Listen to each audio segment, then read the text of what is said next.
കർണാടക അങ്കോളയിൽ മണ്ണിടിച്ചിലിൽപ്പെട്ട കോഴിക്കോട് സ്വദേശി അർജുനു വേണ്ടിയുള്ള തെരച്ചിൽ തുടരുകയാണ്. അർജുൻ ഇപ്പോഴും മണ്ണിനടിയിലാണ്. GPS പരിശോധനയിൽ ലോറി മണ്ണിനടിയിലുണ്ട് എന്ന് കണ്ടെത്തിയിട്ടുണ്ട്. അർജുന്റെ ഫോൺ അല്പസമയം മുൻപ് ഓണായതായി ലോറി ഉടമ പറഞ്ഞു. വണ്ടിയുടെ എഞ്ചിൻ ഇപ്പോഴും പ്രവർത്തിക്കുന്നുണ്ടെന്ന് ഭാരത് ബെൻസ് ഓഫീസിൽ നിന്ന് കുടുംബത്തെ അറിയിച്ചിട്ടുണ്ട്. തെരച്ചിലിൽ കർണാടകയ്ക്ക് ഉദാസീനതയാണെന്നും രക്ഷാപ്രവർത്തനം കാര്യക്ഷമമല്ല എന്നും അർജുന്റെ കുടുംബം ആരോപിക്കുന്നു. കോഴിക്കോട് കണ്ണാടിക്കൽ സ്വദേശിയാണ് കാണാതായ അർജുൻ. അർജുന്റെ വീട്ടിൽ നിന്ന് സാനിയോ മനോമി നമുക്കൊപ്പം ചേരുന്നു. സാനിയോ, ആ ലോറിക്കുള്ളിൽ അർജുൻ സുരക്ഷിതരായി ഉണ്ട് എന്ന് കരുതാൻ കഴിയുന്ന സാഹചര്യമാണോ? എപ്പോഴാണ് മണ്ണിനടിയിൽ ഈ ലോറി പെടുന്നത്? അവിടുത്തെ തെരച്ചിൽ ഇപ്പോൾ കാര്യക്ഷമമല്ല എന്ന് കുടുംബം പറയുന്നത് എന്തുകൊണ്ടാണ്? സുജയ, ശുഭപ്രതീക്ഷകൾ തന്നെയാണ് അങ്കോളയിൽ നിന്ന് വരുന്നത് എന്നാണ് അർജുൻ്റെ വീട്ടുകാർ വിശ്വസിക്കുന്നത്. അതായത് അർജുൻ്റെ മൊബൈൽ ഇന്ന് രാവിലെ 8:30 റിംഗ് ചെയ്യുന്നുണ്ടായിരുന്നു. പിന്നീട് ഓഫായി പോകുന്ന സാഹചര്യമാണ് ഉണ്ടായത്. മാത്രവുമല്ല, ഭാരത് ബെൻസിൻ്റെ ഓഫീസിൽ നിന്നും കുടുംബത്തെ അറിയിച്ചിരിക്കുന്നത് ഈ വണ്ടിയുടെ എൻജിൻ ഇപ്പോഴും ഓണായി കിടക്കുന്നു എന്ന് തന്നെയാണ്.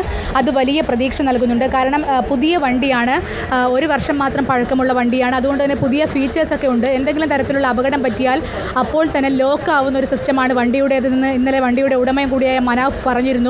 അങ്ങനെ ലോക്ക് ആവാനാണ് സാധ്യത. അങ്ങനെയെങ്കിൽ അർജുൻ ഏതെങ്കിലും തരത്തിൽ ശ്രമിക്കുന്നതായിരിക്കാം, വീട്ടിലേക്ക് വിളിക്കാൻ വേണ്ടി ശ്രമിക്കുന്നതായിരിക്കാം എന്നാണ് കരുതുന്നത്. മാത്രവുമല്ല, GPS ഇപ്പോഴും ഓണായി കിടക്കുന്നുണ്ട്.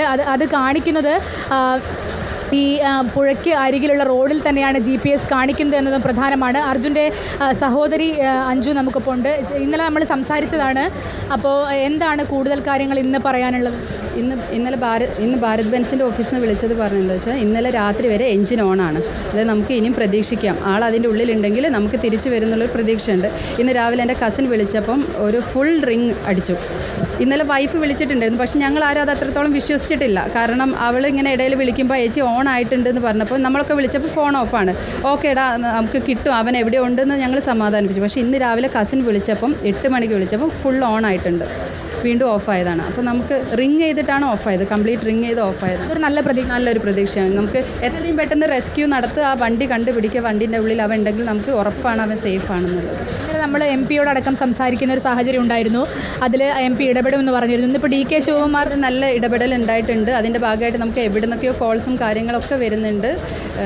എന്താണ് ഒരുപാട് എത്രയും പെട്ടെന്ന് അവനെ തിരിച്ചു കിട്ടുക. DK ശിവകുമാർ അടക്കം ഇടപെട്ടു എന്നാണ് ഇപ്പോൾ. അതെ, ഇടപെട്ടിട്ടുണ്ട്. നമുക്ക് മിനിസ്റ്റേഴ്സും എല്ലാവരും വിളിക്കുന്നു. ഗണേഷ് സാർ ഒരുപാട് തവണ വിളിച്ചിട്ടുണ്ടായിരുന്നു. അവിടെ നിന്ന് എല്ലാവരും വിളിക്കുന്നു.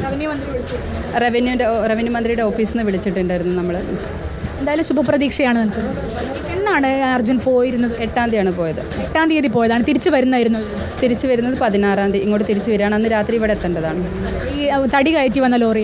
തടി കയറ്റി വന്ന ലോറിയാണ്. 40 ടണ്ണോളം അതിൽ ആ വണ്ടി അടക്കം വെയിറ്റ് ഉണ്ടാവേണ്ടതാണ്. അപ്പം പെട്ടെന്നൊന്ന് മൂവായിട്ട് നമ്മൾ ആദ്യം വിചാരിച്ച് പുഴയിൽ അങ്ങനെ പോയെന്നൊക്കെയുള്ള ഇതുണ്ടായിരുന്നു. പക്ഷേ ഒരു ഹോപ്പുണ്ട്. ഭാരത് ബെൻസ് അവർ പറഞ്ഞത് വണ്ടിക്ക് ഒന്നും സംഭവിച്ചിട്ടില്ല, വണ്ടി എവിടെയോ സുരക്ഷിതമായിട്ടുണ്ട്, മണ്ണിനടിയിലാണെങ്കിൽ കൂടി ഒന്നും സംഭവിച്ചിട്ടില്ല. എൻജിൻ അത്രയും കാണിക്കുന്നുണ്ട്. പിന്നെ അതിൻ്റെ ഉള്ളിൽ ആ ഒരു സേഫാണെന്നാണ് പറയുന്നത്. അതാണ് സുജയ, ശുഭപ്രതീക്ഷ തന്നെയാണ് ഇവിടെ നിന്ന് നമുക്ക് പങ്കുവെക്കാൻ കഴിയുന്നത്. കാരണമെന്ന് പറയുന്നത് നിരവധിയായ ആളുകൾ മരിച്ചു എന്നുള്ള വാർത്ത കൂടി അങ്കോളയിൽ നിന്ന് വരുമ്പോഴാണ് ഈ ഒരു ശുഭപ്രതീക്ഷ എന്നുള്ളത് നമുക്കൊക്കെ ആശ്വാസം പകരുന്നൊരു കാര്യമാണ്. കാരണം അവിടെ ചായക്കട നടത്തിയിരുന്ന ആളുകൾ, അങ്ങനെ ആ പ്രദേശത്തു കൂടി വണ്ടികളിൽ പോകുന്ന ആളുകൾ, ഇവരൊക്കെ ഈ മണ്ണിടിച്ചിലിൽപ്പെട്ട് സമീപത്തെ പുഴയിലേക്ക് ഒഴുകിപ്പോയൊരു സാഹചര്യം, പുഴയിൽ നിന്ന് ടാങ്കർ പുഴയിലൂടെ ഒഴുകുന്ന കാഴ്ചകളടക്കം അങ്കോളയിൽ നിന്ന് വന്നിരുന്നു. ആ ഒരു സാഹചര്യത്തിലാണ് അർജുൻ്റെ വണ്ടി ഇപ്പോഴും പുഴയ്ക്ക് കരയിലുള്ള റോഡിൽ തന്നെ കിടക്കുന്നു എന്ന് പറയുന്നത്. മാത്രവുമല്ല, വണ്ടിയുടെ എൻജിൻ ഓണാണ്, GPS കാണിക്കുന്നുണ്ട്. ഇന്ന് ഒരു മുഴുവൻ റിങ്ങും അർജുനെ കിട്ടിയിരുന്നു എന്നടക്കമുള്ള ശുഭപ്രതീക്ഷയുള്ള കാര്യങ്ങളാണ് വരുന്നത്. അങ്ങനെയെങ്കിൽ ഇനി സംസ്ഥാന സർക്കാരും റവന്യൂ വകുപ്പും അടക്കം കർണാടകയുമായി സംസാരിച്ച് കൂടുതൽ വേഗത്തിലുള്ളൊരു തെരച്ചിൽ, ഒരു പക്ഷേ അർജുൻ ചിലപ്പോൾ അബോധാവസ്ഥയിലോ മറ്റോ ആയതുകൊണ്ടായിരിക്കാം ഇന്ന് കോൾ എടുക്കാതിരുന്നത് എന്നാണ് ഇവർ കരുതുന്നത്. അങ്ങനെ കൂടുതൽ വേഗത്തിലുള്ള ഒരു തെരച്ചിലും പെട്ടെന്ന് അർജുനിലേക്ക് എത്താനും കഴിഞ്ഞാൽ ജീവൻ രക്ഷിക്കാൻ കഴിയുമെന്ന് തന്നെയുള്ള ശുഭപ്രതീക്ഷയിലാണ് വീട്ടുകാരുള്ളത്. അർജുന് വേണ്ടിയുള്ള തെരച്ചിൽ, ഈ ലോറി മണ്ണിനടിയിലാണുള്ളത്. അത് എങ്ങനെയാണ് പുറത്തേക്ക് കൊണ്ടുവരേണ്ടത്, അതോടൊപ്പം തന്നെ അവിടുത്തെ കാലാവസ്ഥ, അങ്ങനെയുള്ള പല കാര്യങ്ങളുണ്ട്. അതൊക്കെ സംബന്ധിച്ചിപ്പോൾ കർണാടകയിൽ നിന്ന് ലഭിക്കുന്ന വിവരങ്ങൾ എന്താണ് സാനിയോ? കർണാടകയിൽ നമുക്ക് ഇത് സംബന്ധിച്ച് കൂടുതൽ വിവരങ്ങൾ ലഭിക്കാൻ വേണ്ടിയുള്ളത് മനാഫ് എന്ന് പറയുന്ന ഒരാളാണ്. അതായത് ഈ ലോറിയുടെ അർജുൻ പോയ ലോറിയുടെ ഉടമയാണ് മനാഫ്. മനാഫ് ഇപ്പോൾ അങ്കോളയിലേക്ക് സഞ്ചരിച്ചുകൊണ്ടിരിക്കുകയാണ്. അല്പസമയത്തിനകം അവിടെ എത്തുമെന്നാണ് അദ്ദേഹം നമ്മളെ അറിയിച്ചിരിക്കുന്നത്. അവിടെ ഈ രക്ഷാപ്രവർത്തനത്തിന് തടസ്സമായി ഇടയ്ക്ക് മഴ പെയ്യുന്നുണ്ടായിരുന്നു. പക്ഷേ ഇന്ന് വലിയ മഴയൊന്നും അനുഭവപ്പെടുന്നില്ല. അതുകൊണ്ട് തന്നെ രക്ഷാപ്രവർത്തനം സുഗമമായി നടക്കുന്നുണ്ട് എന്നാണ് അറിയാൻ കഴിഞ്ഞത്. മാത്രവുമല്ല MP അടക്കം ഇടപെട്ട് ഈ വിഷയത്തിൽ കർണാടക ഉപമുഖ്യമന്ത്രി DK ശിവകുമാർ അടക്കം ഇടപെടുകയും കേരളത്തിലുള്ള ഒരാൾ ഉണ്ട് എന്നുള്ള ആ ഒരു ജാഗ്രതയിൽ തന്നെ കാര്യങ്ങൾ മുന്നോട്ട് പോകുന്നുണ്ട് എന്നുമാണ് നമ്മൾ മനസ്സിലാക്കുന്നത്. ഇന്നിപ്പോൾ കൂടുതൽ തെരച്ചിൽ സുഗമമായി നടക്കുന്നു എന്നാണ് ആ പ്രദേശത്തുള്ള ആളുകളും അറിയിക്കുന്നത് എന്നാണ് ലോറി ഡ്രൈവറായ മനാഫ് നമ്മളോട് പറയുന്നത്. അതുതന്നെയാണ് നമുക്കും ഒരു പ്രതീക്ഷ നൽകുന്ന കാര്യം. ഏതായാലും ഇന്ന് വൈകിട്ടോടെയെങ്കിലും അർജുനെ കിട്ടാനുള്ള സാധ്യതയാണ് അവർ അന്വേഷിക്കുന്നത്. 16-ാം തീയതിയാണ് ഈ ഒരു അപകടത്തിൽ അർജുൻ പെടുന്നത്. ഏതായാലും വണ്ടിയിൽ കിടന്നുറങ്ങാറുണ്ടായിരുന്നു അർജുൻ. മാത്രമല്ല വെള്ളവും മറ്റ് ഭക്ഷ്യവസ്തുക്കളൊക്കെ അതിൽ തന്നെ ഉണ്ടാകാറുണ്ടായിരുന്നു. അതുകൊണ്ടൊക്കെയാണ് ഇവരൊരു ശുഭപ്രതീക്ഷ കാത്തുവയ്ക്കുന്നത്. മാത്രമല്ല നേരത്തെ സ്വിച്ച് ഓഫായ ഫോൺ ഇന്ന് രാവിലെ സ്വിച്ച് ഓൺ ആകുന്നു എന്ന് പറയുമ്പോൾ അർജുൻ വിളിക്കാൻ ശ്രമിക്കുന്നുണ്ട് എന്നുള്ള തെളിവാണത്. അങ്ങനെയെങ്കിൽ കാര്യങ്ങൾ കുറച്ചുകൂടി സുഗമമായിരിക്കുമെന്നാണ് വീട്ടുകാർ പറയുന്നത്.